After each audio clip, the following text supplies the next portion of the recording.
আমার নাম ফরিদ হোসেন, আমি ইউএনবির সম্পাদক। আমি আমার সহকর্মীর প্রশ্নটার সূত্র ধরে আমি একটু বলতে চাই। এটা যে কারণ হয়েছে, দুটো কারণে আমার মনে হয়েছে যে এই ঘটনাটা ঘটেছে। একটা, আপনি সফর কিছুটা এগিয়ে নিয়ে এসছেন, ফিরে এসছেন, সেইটা সম্পর্কে বলা হয়েছিল যে আপনার কন্যা সাইমা ওয়াজেদ পুতুল অসুস্থ, প্রথমে বলা হয়েছিল এখানে। পরবর্তীতে সেটাকে আবার অন্য রকমের ব্যাখ্যা দেওয়া হয়েছে। এটা একটা। আরেকটা হচ্ছে যে আমরা $5 বিলিয়ন চীন আমাদের সহায়তা দিবে, এটা খুব জোরে সোরে বলা হচ্ছিল, কিন্তু আমাদেরকে তারা দিয়েছে 100 মিলিয়ন ইউয়ান। 100 মিলিয়ন ইউয়ান বা ডলার। আমি এই থেকে আপনার লেখার পর এখানে $2 বিলিয়ন সমঝোতা হয়েছে। সেটা কিছু থাকবে একেবারে অনুদান, কিছু হবে সুদমুক্ত ঋণ, কিছু হবে এরকম। সেটা আরেকটা ক্যাটাগরিতে আপনার। কিন্তু যে অ্যানাউন্সমেন্ট একটা হয়েছে, আমাদের পররাষ্ট্রমন্ত্রী বলেছেন, আমি আমাদের রিপোর্টে দেখেছি 100 মিলিয়ন ইউয়ান, যেটাকে ডলারে আরএমডি, হ্যাঁ, সেটা 1 বিলিয়ন। 100 million, 100 million. হ্যাঁ, ঠিক আছে, বলেন। আচ্ছা, না শুনেনি, তারপর জবাব দেবো। হ্যাঁ, এই কারণে আপনার এই প্রশ্নটা এসছে। এবং আরেকটা জিনিস আমি আপনাকে জানাতে চাই, ভারতের বেশ কয়েকটা গণমাধ্যমে এবং বিশেষত ইকোনমিক টাইমসে আপনার এই কথাটা এইভাবেই লিখেছে যে upset PM Hasina Returns from China. এবং এই ধরনের প্রচারটা কিন্তু ভারতের গণমাধ্যমে বেশি হচ্ছে, এবং তারা এই কথাগুলো উল্লেখ করছে যে এটা হয় নাই, ওটা হয় নাই। সেইটার সূত্র ধরেই আমরা এখানে আপনার কাছে আপনার প্রতিক্রিয়া আরো বিস্তারিত জানতে চাই। ধন্যবাদ। এখন জন্ম সনদ দিয়ে খোলো বিকাশ স্টুডেন্ট অ্যাকাউন্ট, নিজের বিকাশ নিজে কর। তাহলে একটা বলতে হয় যে, জিজ্ঞেস করতে হয় যে ভারতের গণমাধ্যমের কথা শুনে এখন আমাদের এখানে যারা কথা বললেন, এরা তো 2 দিন আগে বলছে যে ভারতের কাছ থেকে সব বিক্রি করে দিয়ে আসছি এবং অসম চুক্তি করে আসছি, ভারত কি দেশ বিক্রি চুক্তিও করে আসছি। তখন কোনটা ঠিক? আমার মেয়েকে ওরা দাওয়াত দিয়েছিল, ওদের হেলথ মিনিস্ট্রি থেকে দাওয়াত পেয়েছিল ওর যাওয়ার কথা। সে এসছে, সকালবেলা যাওয়ার কথা, প্রচণ্ড জ্বর ছিল, যেতে পারিনি আমার সাথে, এটা বাস্তবতা। এখন আমি একটা মা, ওই অবস্থায় মেয়েকে রেখে আমাকে চলে যেতে হয়। তা আমার যখন সমস্ত আনুষ্ঠানিক সমস্ত কর্মসূচি কিন্তু আমাদের শেষ হয়ে যায়। আমাদের কিন্তু 11 তারিখে এসে পৌঁছানোর কথা, আমরা 11 তারিখে এসছি, হয়তো 11 তারিখ বিকেলে আসতাম, সে আমি আর্লি মর্নিংয়ে আসছি, মাত্র 5 ঘন্টা না 6 ঘন্টার ডিফারেন্স। তো এই 6 ঘন্টার মধ্যেই এত বড় তোলপাড় হয়ে যাবে, এটা তো বুঝতে পারিনি। আর তাছাড়া এটা আজকে নতুন না। আমরা যখন এর আগে ভারতে গেলাম, আমার তো 3 দিন না 4 দিনের প্রোগ্রাম ছিল।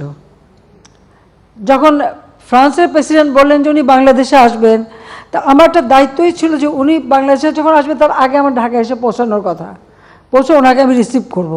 আমি কিন্তু ভারতের সেই 2 দিনের প্রোগ্রাম ক্যান্সেল করে দিয়ে আমি চলে আসলাম, এসে ওনাকে রিসিভ করলাম।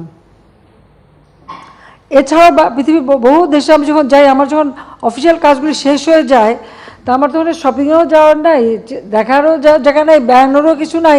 আমি যখন যত তাড়াতাড়ি দেশে ফিরে আসি, এটা একবার না, এটা বহুবার আমি এভাবে এসেছি। এটা আমার, যদি আপনারা প্রোগ্রাম দেখেন দেখবেন, আমি অনেকবারই যখনই আমি অ্যাভেলেবল মানে সুযোগটা পেয়েছি, আমি চলে আসছি তাড়াতাড়ি করে।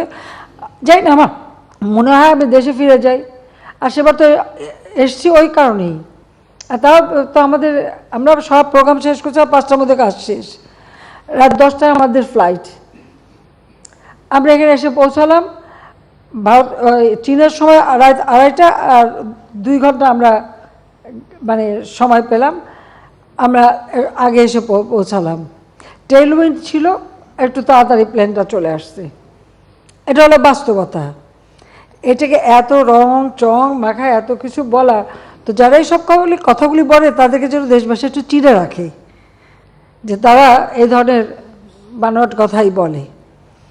আর ভারতের পত্রিকা কী লিখেছে সেটা নিয়ে আবার মাথা ব্যথা না। তবে যারা ভারত বিরোধী বক্তৃতা দিয়ে আবার ভারতের লেখা পড়ে আবার কমেন্ট করে, তো তাদের নীতিটা কি সেটা একটু বোঝা উচিত।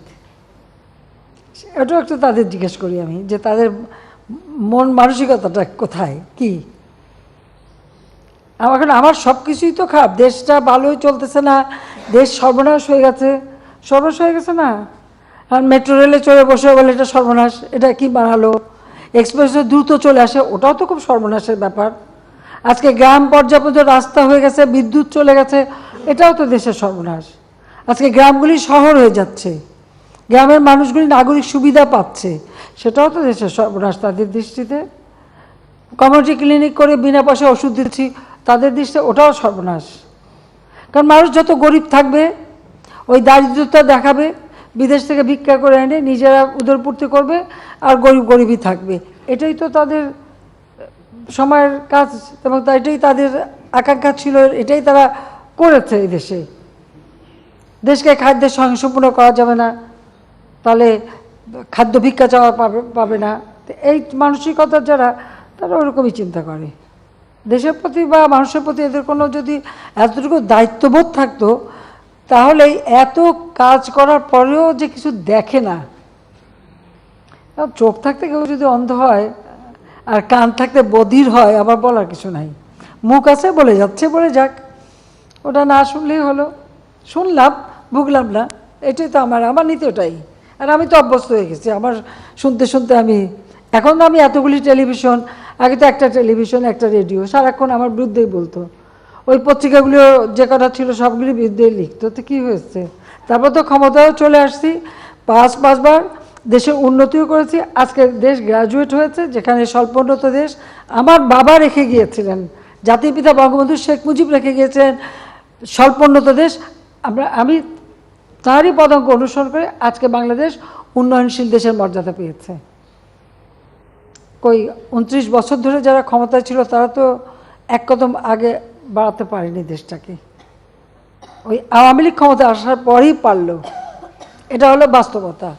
তো সবার তো ভালো লাগবে না।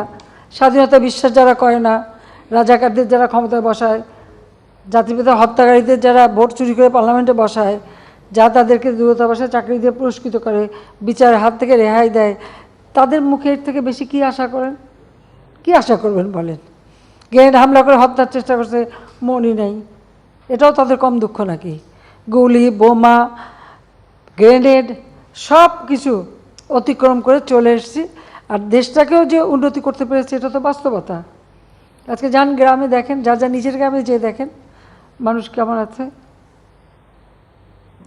যারা গৃহহীন ভূমিহীন তাদের ঘরবাড়ি করে দিচ্ছি। আজকে 58টা জেলা বলতে পারি যে সেখানে কেউ ভূমিহীন গৃহহীন নাই।